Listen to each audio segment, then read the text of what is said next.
Bienvenidos a la Anatomía del Caos, un espacio donde analizamos el impacto del crimen organizado en nuestra sociedad. En episodios anteriores hemos hablado de sus efectos en la cultura y la economía, pero hoy nos centraremos en otro tema, en cómo afecta a nuestras instituciones y al sistema legal. Para esto tengo un invitado que nos ayudará a entender cómo la corrupción y la impunidad permiten que el crimen organizado opere con tanta libertad. ¿Qué Bienvenido. tal? Buenos días, tardes, noches. Gracias por tu invitación, Jimena. Para mí es un placer estar en este podcast. Creo que es un espacio muy necesario porque muchas veces nos da miedo hablar de eso, porque es un tema delicado, es un tema tremendo. Mi nombre es Juan Félix Barbosa, soy maestro de la materia de español en el Colegio Internacional Terranova. Y bueno, pues para mí es la verdad un placer estar aquí, te agradezco. Bienvenido, muchas gracias a ti. Y bueno, quiero empezar con un subtema que es la infiltración del crimen organizado en las instituciones. Y bueno, voy a empezar diciendo que se dice que el crimen organizado pues no solo opera en la sombra, sino que también en muchos casos tienen influencia dentro del propio gobierno e instituciones de este tipo. Y voy a citar a Logan Grillo, que menciona que el crimen organizado en América Latina no solo se filtra en el gobierno, sino que en algunos casos lo reemplaza. Y te quiero preguntar cuáles son las principales formas en las que los grupos criminales logran infiltrarse en las instituciones. ¿Cuáles tú crees que sean las principales? Bueno, creo que ha habido diversas maneras, como bien dices tú. Una ha sido siempre, por ejemplo, en la oscuridad, que puede ser como de alguna manera se estableció el vínculo, al menos de lo que yo sé por, digamos, por historia en México, que es la relación de los cárteles de la droga en México con el poder político, en donde había acuerdos, digamos, en lo oscurito, y que esos acuerdos permitían que los narcotraficantes operaran con total impunidad, estableciendo rutas de tráfico, mientras no, digamos, hubiera una respuesta negativa por parte de los cárteles, lo que se traduce en que pudieran, el gobierno en turno pudiera tener controlado a los cárteles, ¿no? Luego hay otras historias muy interesantes, por ejemplo, en Colombia, en donde Pablo Escobar Gaviria, que es uno de los narcotraficantes más peligrosos que han existido en la historia del planeta e incluso más poderosos, tuvo este ascenso rapidísimo en el mundo del crimen organizado. Pablo Escobar empezó de esta manera comprando voluntades, comprando personal de la política, funcionarios públicos, y esto es, digamos, metafóricamente hablando, como una enfermedad, pues va ampliando su espectro, involucrando más gente, hasta que prácticamente llegan a tener tal poder que ocurrió con el caso de Pablo Escobar, en el que él decide, con todo el dinero que tenía, comprando voluntades políticas, comprando a autoridades como la policía, decide postularse bajo un cargo político de elección popular.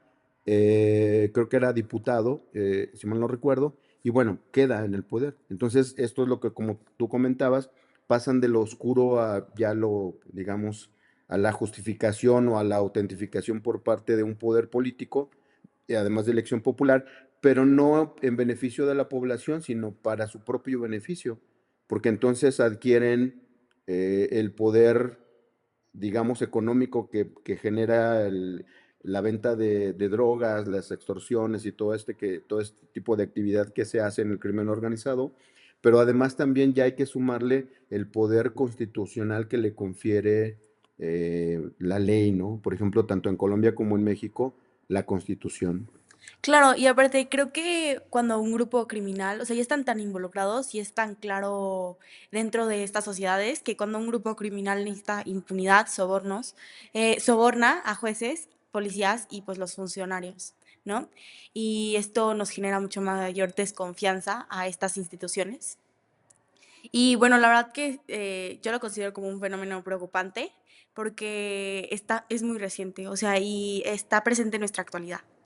Y bueno, para seguir con otra pregunta, ¿cuáles son algunos casos que tú conozcas recientes donde el crimen organizado ha tenido un impacto directo en el gobierno? Pues lo que comentaba de Pablo Escobar, que yo creo que sin duda es de lo más conocido. Sabemos que Pablo Escobar llegó a tener tanto poder incluso en lo formal, en el político, que hubo gente que comenzó a reaccionar quizá un poco tarde. Entonces tuvieron que hacer mil y un maniobras para removerlo del poder. Pablo Escobar tuvo que volver a la clandestinidad, pero eso le costó a Colombia actos de terrorismo como automóviles bomba que llegaron a matar a muchos, muchos inocentes. Y bueno, en este sentido tuvo que organizarse, digamos, el crimen organizado de la parte contraria o los enemigos de Pablo Escobar con el poder político para poder atraparlo. Incluso tuvo que intervenir, si mal no recuerdo, agentes de la DEA para asesorar a las autoridades colombianas para poder rastrear a Pablo Escobar y finalmente atraparlo, ¿no? Que terminan asesinándolo.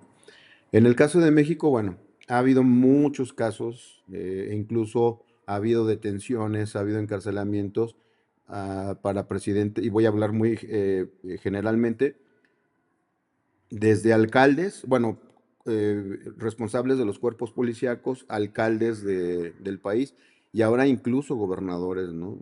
Creo, me parece que, como tú mencionabas, esto es sumamente de preocupación porque imagina si hay el responsable de un gobierno del estado eh, tiene acceso al erario público, digamos, a lo que aportamos como ciudadanos a través de de los impuestos, perdón. Bueno, pues tiene acceso a todo eso, pero también por otro lado es muy preocupante que tenga acceso al control, pues al control y al poder de la entidad o del Estado, lo cual permite abrir rutas, permite a lo mejor estar del lado de un cártel en particular y eso genera la confrontación de ese cártel con sus enemigos, que es lo que hoy vemos en muchos estados del país, que, a través de las ejecuciones, de los desmembramientos, de la desaparición forzada de personas. Entonces, pues sí, o sea, la verdad es que tanto San Luis Potosí, que de San Luis Potosí hay rumores al respecto, de otras entidades en el norte del país, se habla también que hay algún nexo con el narcotráfico y que eso, bueno, deriva a lo mejor de intereses oscuros que finalmente siempre van a ir pues en detrimento o en perjuicio de la sociedad, ¿no? De los ciudadanos. Claro, totalmente. Y bueno, yo quisiera agregar que en mi perspectiva se necesita mayor transparencia en los procesos judiciales, que los jueces y fiscales sean muchos más independientes y que haya protección para quienes luchan contra esta corrupción que existe. Pero otro problema o otra pregunta que más bien te quiero hacer es, ¿cómo crees que el crimen organizado nos afecta a nosotros como ciudadanos cuando esta organización como que manipula a estas instituciones? Pues bueno, como lo comentaba hace un ratito, por ejemplo, en los inicios del narcotráfico en México, hubo, digamos, una unión de diversos cárteles que si mal no recuerdo era Miguel Ángel Gallardo Félix, que fue como los Tigres del Norte tiene una canción que se llama El Jefe de Jefes, que está dedicada, digamos, a este personaje, porque él fue policía justamente, es decir, proviene de una estructura de poder oficial y pues se involucra con las organizaciones delictivas y llega, tiene la idea de, digamos, como de hermanar a todos para trabajar todos en su conjunto y logra hacer lo que es como una especie de federación del crimen, ¿no? Y eso, por un lado, le da mucho poder, le permite tener controlado, digamos, a la gente, y eso al hacer convenios con las autoridades políticas, pues a las autoridades políticas de alguna manera mantienen el control de estos grupos. Es decir, no hay un exceso de poder ni de violencia de parte de los grupos. Pero después, curiosa y paradójicamente, cuando llega el Partido Acción Nacional al poder, que le declaran, desde un principio fue muy criticado, le declaran esta guerra absurda al narcotráfico, no sabían lo que estaba por venir, que deriva en lo que, en una primera etapa que fue en el 2010, que fue un exceso de violencia cruenta, un derramamiento de sangre terrible y lo que estamos viendo ahora. Entonces, ¿en qué nos perjudica? Pues que si un cártel está coludido con un gobernador, pues tienen permiso para hacer lo que quieran, así de simple, ¿no? Entonces nosotros vemos en los medios y sobre todo en las redes sociales, que es muy preocupante, ver que todos los días, en los medios vemos que hay un ejecutado o dos diariamente. Y en el caso de las redes sociales, que son como ventanas un poco más transparentes, como tú mencionabas, pues es preocupante ver que por un lado y por otro siempre aparecen fichas de desaparecidos, ¿no? Entonces, pues eso es una expresión del narcotráfico.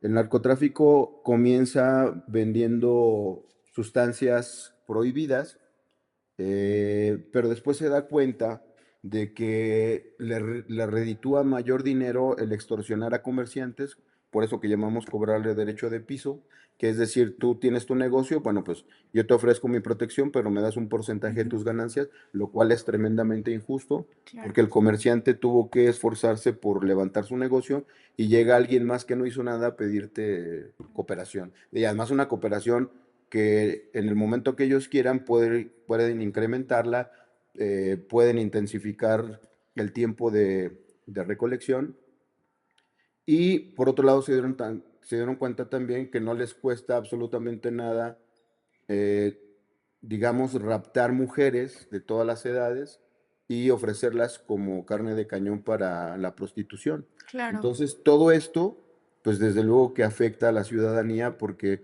por un lado, para familias enteras es terrible saber que desapareció un familiar, sea hombre o mujer, de saber que no, o sea, posiblemente esté muerto, posiblemente haya sido enrolado a la fuerza con los cárteles de la droga o la estén prostituyendo, ¿no? Entonces yo creo que lo que comentaba hace un rato, o sea, estas alianzas pues les da el permiso total para operar con impunidad y sin posibilidad de que algo los detenga, ¿no? Claro. Hice un reporte sobre el tema y de hecho leí que un juez, que no sé si lo conozcas, Baltasar Garzón, así se llama el juez, mencionó, sin una justicia eficaz, el crimen organizado siempre encontrará un camino.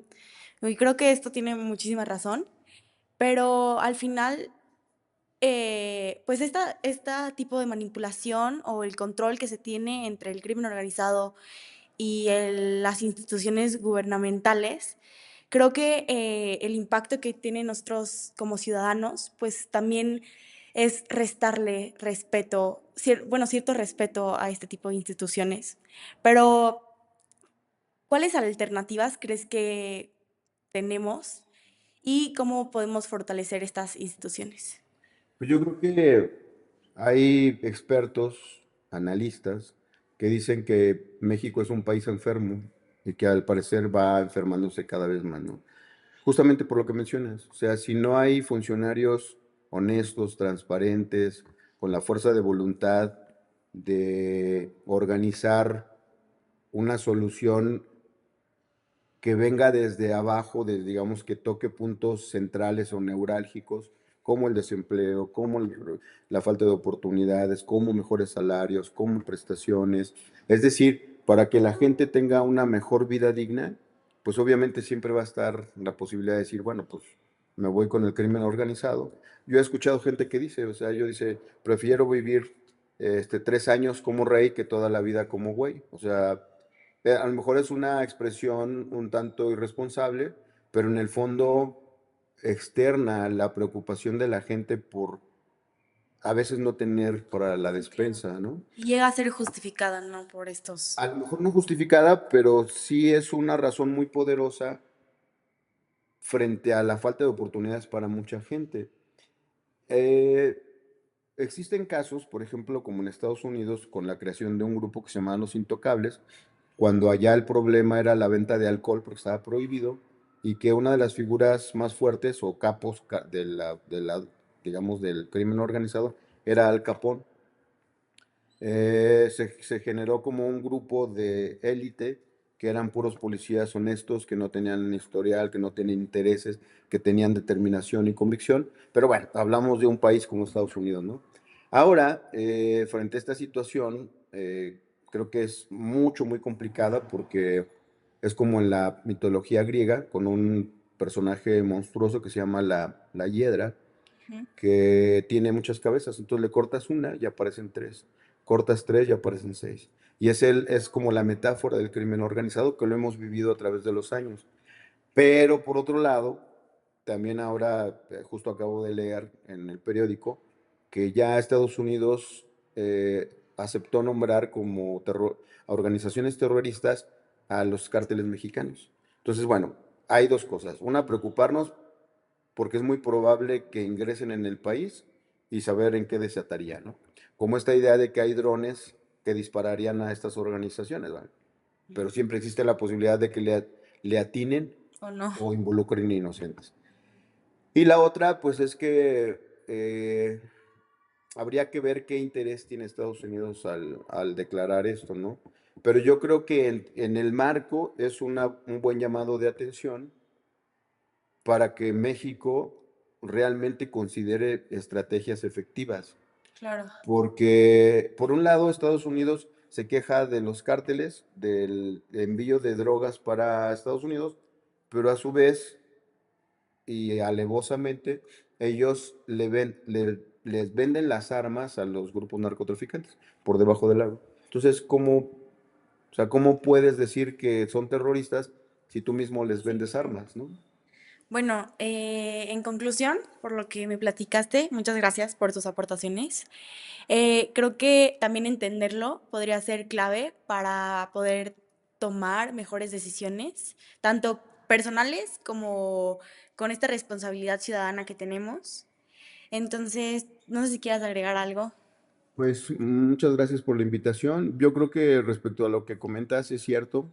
Eh, Instituciones como el colegio se preocupan por generar ciudadanos del mundo y un ciudadano del mundo me parece que tiene todos estos atributos de perfil, estos valores y como me parece muy atinado decir que lo que nos toca a nosotros hacer es ser transparentes, honestos, Conscientes, ¿no? conscientes de que lo que nos toque hacer lo hagamos de la mejor manera. Si eso se convierte en un contagio positivo, me parece que tenemos una esperanza para el cambio, ¿no?